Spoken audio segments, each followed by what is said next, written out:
बेटा यहाँ पर ये क्वेश्चन दिया है, फैराडे फर्स्ट लॉ से दिया है। यहाँ पर पूछ रहा है कि number of electrons delivered eight the cathode. अगर मैं इलेक्ट्रोलाइसिस करा रहा हूँ तो कैथोड पे कितने नंबर ऑफ इलेक्ट्रॉन्स डिलीवर्ड हो गए, जबकि मेरे पास करंट 1 एम्पियर होगी और टाइम 60 सेकेंड होगा। बाकी यहाँ कुछ भी नहीं दिया बेटा, मास डिपॉजिट कितनी हो रही है, चार्ज क्या है, वैलेंसी क्या है, कुछ भी नहीं है।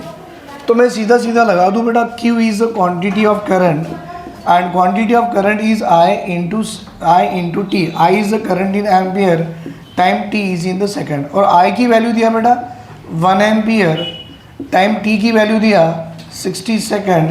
तो मैं इसको ऐसे लिख सकता हूँ 60 एम्पियर सेकेंड। और बेटा ये एम्पियर सेकेंड को भी आप कूलम लिख सकते हो। ये क्वांटिटी ऑफ करंट है। अब इसका सेकंड पार्ट आप ये देखो, हम जानते हैं अगर एक इलेक्ट्रॉन होगा तो उसके सर पे चार्ज होती है 1.6022 इंटू 10 की पावर -19 कूलम। अब आपके पास कितने कूलम है सर? 60 कूलम है। कितने इलेक्ट्रॉन होंगे? x क्रॉस मल्टीप्लिकेशन करा लो, 1 इंटू 60 बाय 1.6022 इंटू 10 की पावर -19। बेटा -19 ऊपर गया तो +19 हो जाता। ये पॉइंट निकाल लो, 10 की पावर 20 हो जाती। 60/16 करा लो, आंसर आएगा 3.75 इंटू 10 की power 20 is the number of electrons delivered eight the cathode. 4 option में मुझे ऑप्शन नंबर 4 सही दिख रहा है, राइट? लिख लो बेटा। बेटा ये सारे क्वेश्चंस मैंने आपको फैराडे फर्स्ट लॉ से करा के दिया। Now will see Faraday's second law. What is the Faraday's second law of electrolysis? बेटा यहाँ सेकंड लॉ और फर्स्ट लॉ में एक ही फ़र्क है कि फैराडे फर्स्ट लॉ में आपको एक सिंगल बीकर लेके काम करना है और सेकंड लॉ में 2 अलग अलग बीकर लेके काम करना है। मतलब इनडायरेक्टली यहाँ पर बेटा same quantity of electricity should be pass. Same quantity of electricity is passed in 2 different electrolytes। 2 different electrolyte। मैं स्टेटमेंट लिख के नहीं दे रहा हूँ, मैं पता करवा रहा हूँ कि अगर आपको फैराडे से कोई क्वेश्चन में किसी बच्चे को डाउट आता है कि सर ये रिलेटेड टू फर्स्ट लॉ है या सेकंड लॉ है, तो बेटा सेकंड लॉ में आपको 2 अलग अलग इलेक्ट्रोलाइट रखे होंगे और उसमें आपने जो करंट पास किए that is the same quantity of current is pass. मतलब फिजिक्स में कहीं ना कहीं आपने पैरेलल सीरीज और आपको याद होगा ना बेटा, सीरीज़ वाले अपने जो प्रॉब्लम्स करे थे पैरेलल एंड सीरीज़ वाले, ये सीरीज़ वाला केस है। चलो एग्जांपल करा के देता हूँ मैं। हमारे पास में एक बीकर में इलेक्ट्रोलाइट रखा हुआ है। अब ऐसी ज़रूरी नहीं कि बेटा ये वाला आपका एनोड का होगा कैथोड, उसकी ज़रूरत नहीं है। और यहाँ पर और एक बीकर रखा हुआ है और उसमें भी इलेक्ट्रोलाइट रखा हुआ है। लेट अस से बेटा यहाँ पर जो इलेक्ट्रोलाइट रखा हुआ है ये हमारे पास एक्वास कॉपर सल्फेट का इलेक्ट्रोलाइट रखा हुआ है और यहाँ पर बेटा हमारे पास सिल्वर नाइट्रेट रखा हुआ है AgNO3। बेटा ये भी एक्वास फॉर्म में रखा हुआ है। अब यहाँ पर देखिए मैंने एनोड और कैथोड डाल दिया, यहाँ पर भी 2 इलेक्ट्रोड डाल दिया। अब करना क्या है बेटा, ये वाला जो इलेक्ट्रोड है वो बैटरी के पॉजिटिव एंड से जुड़ गया, राइट? और ये वाला जो इलेक्ट्रोड है ये वाला बैटरी की नेगेटिव एंड से जुड़ गया। बेटा अगर ये इलेक्ट्रोड बैटरी की पॉजिटिव एंड से जुड़ता है तो this electrode itself is a positive charge, तो अपने आप में ये नेगेटिव बन गया। बट अगर ये बैटरी की नेगेटिव एंड से इलेक्ट्रोड जुड़ता है, ये नेगेटिवली चार्ज, अपने आप में ये पॉजिटिव बन गया। और ये जो 2 इलेक्ट्रोड है ये अब अपने आप में जुड़ गए। मतलब देखो आपने 2 अलग अलग इलेक्ट्रोलाइट लिए हैं और बैटरी एक ही है, और जब बैटरी से जब करंट पास करा रहे हो तो same quantity of current is pass through 2 different electrolyte. अब जब ये होगा तो ऑब्वियसली बेटा कुछ मेटल्स होते हैं वो कैथोड के अंडर में डिपॉजिट होना शुरू होते हैं। हमने यही पढ़ा ना बेटा, these metals can be deposited under the cathode. हो सकता है कुछ गैस है एनोड से लिबरेट होना शुरू हो जाएंगी। तो इन्होंने स्टेटमेंट क्या दिया बेटा सेकंड लॉ का? What is that? It states that when same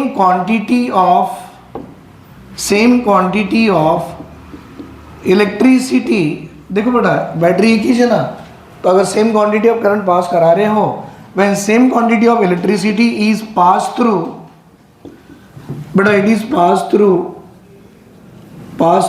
different electrolyte, but it is passed through different electrolyte. Obviously ना बेटा ये दो अलग अलग इलेक्ट्रोलाइट है तो करंट इसमें से सेम पास हो रहा है.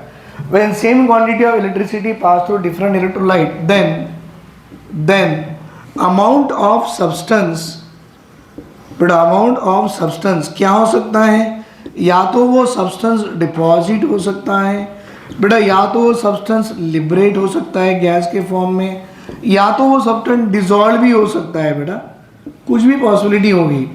तो अमाउंट ऑफ सब्सटेंस आपको याद होगा फर्स्ट लॉ में हमने पढ़ा था, amount of substance deposited liberated dissolve under the electrode is directly proportional to quantity of current pass through it. लेकिन इसमें ऐसा नहीं है, same quantity of current pass through different electrolyte, amount of substance deposited liberated और dissolve under the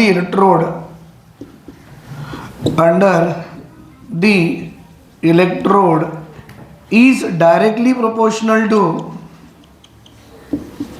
beta is directly proportional to, right, directly proportional to their equivalent weight. बेटा उनकी equivalent weight जितनी होगी ना उतना ही डिपॉजिट करेगा. That means अगर मैं आपसे पूछूं what is the weight of the copper and what is the weight of the silver deposited, हम बोलेंगे equivalent weight of copper bye equivalent weight of silver. और कॉपर की इक्विवेलेंट वेट निकाल के देखो बेटा, इसकी एटॉमिक वेट होती है 63.5, वैलेंसी कॉपर सल्फेट में कॉपर की वैलेंसी 2 है बाय 2, सिल्वर की एटॉमिक वेट होती है 108 और उसकी वैलेंसी 1. करके देखो बेटा 63.5 बाई 2 इंटू 1 बाय 108, सॉल्व करो 31 पॉइंट, राइट बेटा 3, देन 1.75 बाई दिस, तो आ रहा है कितना 31.75 बाय 108. रेशो इनकी ऐसी डिपॉजिट होती है, मतलब कॉपर 31.75 डिपॉजिट हो रहा है तो सिल्वर 108 ग्राम डिपॉजिट होगा जब आपने सेम क्वांटिटी ऑफ करंट पास किए तो. दिस इज अ व्हाट बेटा, फैराडेज सेकंड लॉ. तो फैराडेज सेकंड लॉ में इतना ही सीखो बेटा, दो अलग अलग इलेक्ट्रोलाइट होंगे, सेम क्वांटिटी ऑफ करंट पास होगी, इन इलेक्ट्रोड्स के अंडर में जो मेटल डिपॉजिट होते हैं, जो गैस लिबरेट होते हैं और जो डिसॉल्व होते हैं, it is always be directly proportional to what, directly proportional to their equivalent weight. जैसे कि W1 by W2 equal to E1 by E2, मैंने W ऑफ कॉपर किया बाई W ऑफ सिल्वर किया तो equivalent weight of copper by equivalent weight of silver. लिख दो बेटा ये. बेटा यहाँ देखिए ये फैराडे सेकंड लॉ से क्वेश्चन है, same quantity of current is pass. बेटा देखो ये वर्ड दिख गया ना, सेम क्वांटिटी ऑफ करंट, मतलब फैराडेज की सेकंड लॉ आ गई. When molten NaCl and Al2O3 electrolysed करा लिए तो 4.6 ग्राम ऑफ सोडियम डिपॉजिट एक सेल में हो रहा. What is the mass of aluminium deposited at the other cell. तो सीधा सीधा हो गया बेटा, क्या लिखना, weight of sodium deposited by weight of aluminium deposited is equal to equivalent weight of sodium by equivalent weight of aluminium. Sir ये equivalent weight of sodium निकालते कैसे बेटा, atomic weight of sodium by उसकी valency, और हम जानते हैं sodium की एटॉमिक वेट कितनी है 23, उसके सर पे पॉजिटिव चार्ज 1 है मतलब वैलेंसी 1. फिर इक्विवेलेंट वेट ऑफ एल्यूमिनियम करा लो सर, उसकी एटॉमिक वेट है 27 और एल्यूमिनियम के सर पे होती है वैलेंसी +3, तो बाय 3 ये 9 ग्राम और ये आ रही है उसकी 23 ग्राम. बेटा ये दोनों वैल्यू यहाँ डालो और सवाल में देखो आपको 4.6 ग्राम ऑफ सोडियम ऑलरेडी दे चुका है, मतलब वेट ऑफ सोडियम दे चुका है, और आपको पूछ रहा है what is the weight of aluminium deposited, it is 23, equivalent weight of aluminium 9, और सॉल्व करो बेटा, weight of aluminium is equal to 4.6 time of 9 by 23, 23 2 0.2 हो गया इंटू 9 करा लो, 1.8 gram of aluminium deposited under the electrode. Right, ये हो गया अपना फैराडेज सेकंड लॉ से एक सवाल. ये फैराडेज सेकंड लॉ से ये फिर और एक सवाल दे दिया certain current liberate this much gram of hydrogen in 2 hours. How many gram of copper can be deposited by the same current flowing? बेटा देखो ये वर्ड आ गया ना, सेम करंट पकड़ लो, मतलब समझ में आ गया सर ये फैराडेज की सेकंड लॉ है. फॉर दी सेम टाइम, भाई वो 2 घंटे से लेना देना ही नहीं है, पर उतनी टाइम में उतना ही करंट अगर पास कराते हो, जब 0.5 ग्राम ऑफ H2 डिपॉजिट हो रही है, तो what is the weight of the copper deposited under the electrode. तो सीधा सीधा भाई, by weight of hydrogen deposited by weight of copper deposited is equal to equivalent weight of hydrogen by equivalent weight of copper. Hydrogen का mass दिया है बेटा 0.5 ग्राम, wait of copper निकालनी है, equivalent weight of hydrogen by, सुनो, equivalent weight of hydrogen H जो होती है उसकी एटॉमिक वेट बाय वैलेंसी लिखते हैं, लेकिन यहाँ H2 दिया है ना बेटा, H2 को क्या करेंगे बोलो, इट बिकम H2, मतलब एटॉमिक वेट को भी मल्टीप्लाई 2 करा लो, वैलेंसी की भी 2 करा लो, इक्विवेलेंट वेट आ रही है मुझे 1.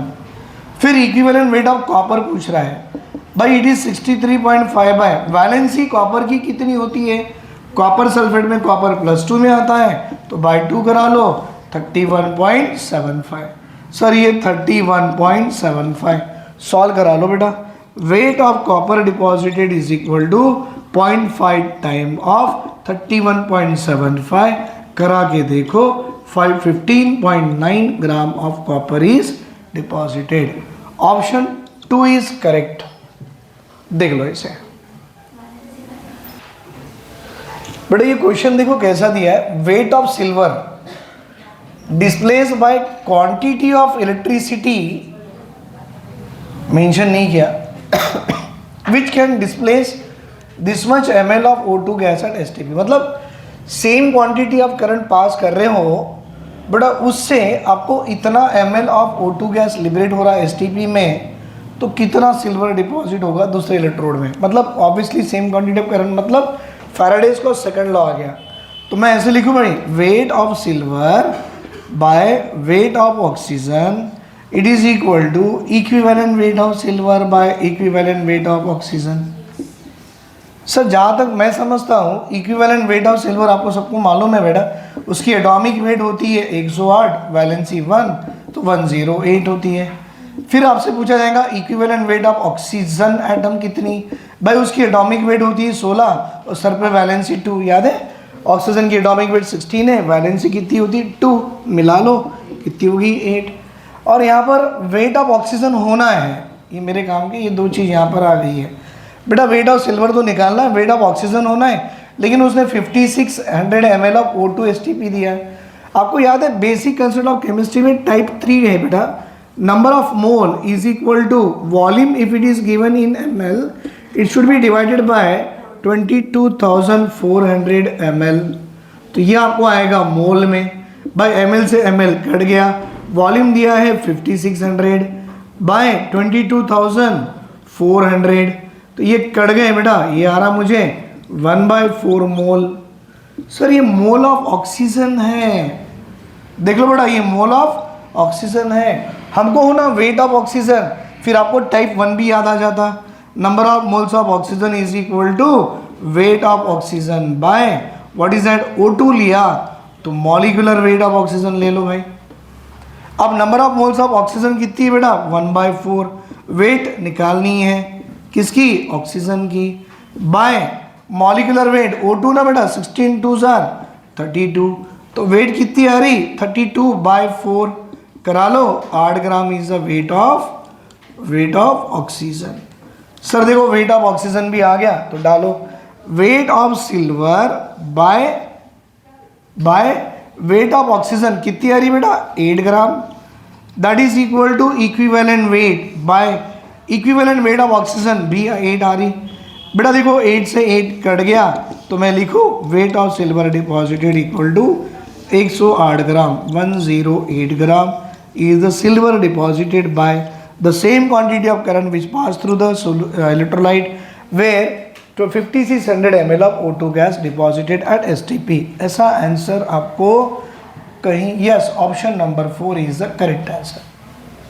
आगे समझ में, चलो बना लो बेटा इसे भी.